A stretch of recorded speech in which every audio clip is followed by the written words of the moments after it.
Thanks for joining me, Stephen Rwagwiri. You're welcome. Well, Stephen, tomorrow, like I've just said, King Oyo will be celebrating his 23rd birthday. Yes. Meaning now he's a grown-up man. What does this mean to all the Batoro who will be attending his 23rd birthday? Well, we, as a person, we wish him well to celebrate his birthday. But as a king, well, we are celebrating years of emptiness and nothingness. Nothing has been done in the kingdom. So as a person, well, it's important that he celebrates his birthday. Why are you having issues saying that you are celebrating 23 years of his age of emptiness? According to our culture, a king is not an individual. A king is an institution, and it's a social network. So and part of that social network is associated with the person of the king by accident of biological relationship. And mainly that is the maternal relatives. You know, in our culture, the personal life of the king in the palace is entrusted to the maternal relatives because normally they don't compete for the throne, unlike the paternal relatives.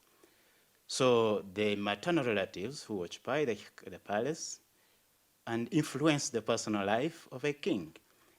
And at any one point, we cannot talk that there is no an old king. In Tooro, we don't say, we say omukama tabamuto.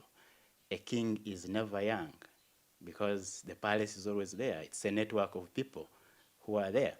And these are the people in the last 23 years who have not helped the kingdom to realize its objective. What was your point of departure? Yes, our point of departure really was the king, or the institution of the kingship, was not maintaining the mission of the institution. The paternal relatives of the king had, ring-fenced the palace, and they made all other institutions of the kingdom non-functional. They failed them to operate. And after those institutions failing to operate, like the executive, which is supposed to execute activities, you see, in the last 14 years, we have had 7 vehiculars, 7 prime ministers, which means on average, everyone was taking 2 years. And these 2 years is just chaos and anarchy and doing nothing. And that's why we've reached at a point and say, no, this cannot go on. You being a head of the Mbogo clan. Yes. What have you done? Over the time, a lot of things have been done. A lot of efforts have been put forward. But, one was to advise. We are not given the chance to advise the king. The king is ring-fenced. He's ring-fenced. Yes, you don't advise. But now, we reached a point, we even decided to advise through protest. We left the palace as a clan council. We started organizing meetings and sending advice through protest. We even at one time sued the king in court, something which has never happened. The clans to rise up and sue the king in court because we have put all the advices, it was not heeding to them. So we went to court. You see, a lot of things have been done. And what was the logical conclusion of that case? Well, it reaches a point you are compromised. And we reach a point, when they say you are moving you have reached very far, they say, come, we sit. So when we sit on the table, they say, okay, whatever you've been mentioning, we shall try to do it. So somehow you relax the pressure. Well, I do understand that King Oyo has guardians. Yes. And among them is the president of Uganda. Yes. The other one is the Kabaka of Buganda. Yes. Why, if you are having problems of accessing him because the maternal side has ring-fenced him, leaving you out there in the cold, why don't you front your issues, grievances, through his guardians who can reach him at any time they want? Of course, the guardians have to do with the upbringing of Oyo as a person. not necessarily the official duties of the kingdom, but a lot of effort especially has been done with President Museveni, him, doubling as a leader of the country. There has been a lot of complaints, all these over the years, which have been forwarded. But he can't do much. He will always tell you that, look, those are matters of Tooro. You sort them yourselves. You head the youth wing of the kingdom. Yes. The Engabo za Tooro. What are the Engabo za Tooro trying to do about this kind of dilemma? Because if the inner circle, the inner royal circle, is not listening to the other organs that are supposed to play its role, what are the Engabo za Tooro doing about this? First of all, we took attention of the programs of the kingdom on culture, which the kingdom had failed to do. The kingdom ministry and the institutions were non-functional, and we said, no, we cannot leave the culture to perish.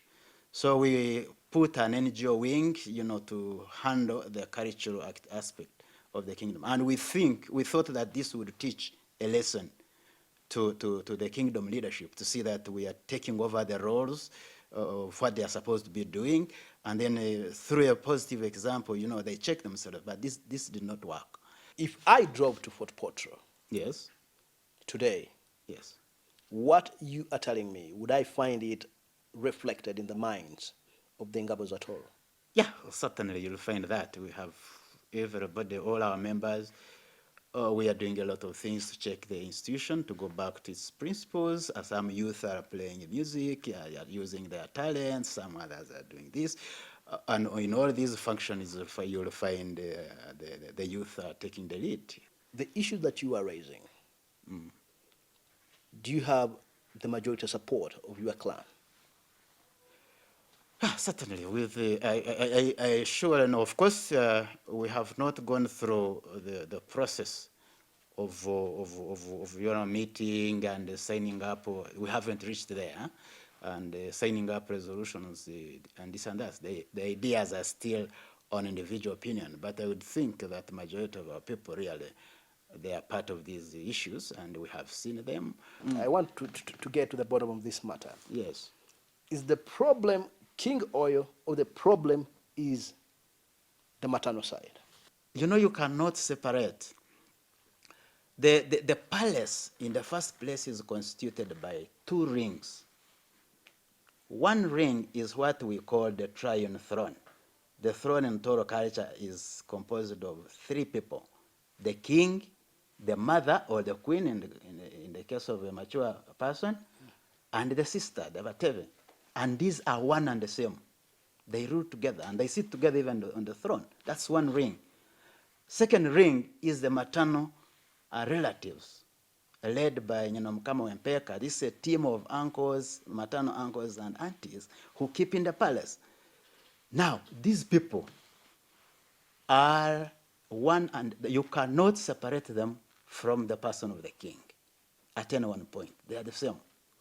And if they are bad, you cannot say, no, we shall separate the king and we have this group alone, because you are not going to give him another mother. You are not going to give him another sister, another uncles. No. These are determined by accident or biological, whatever relationship. And if they are the ones who are bad, their character, their behavior constitute the character of the palace. And it is the character of the palace which is projected through the person of the king. It is impossible to separate these people. Thank you very much, Stephen, for joining me on this chat.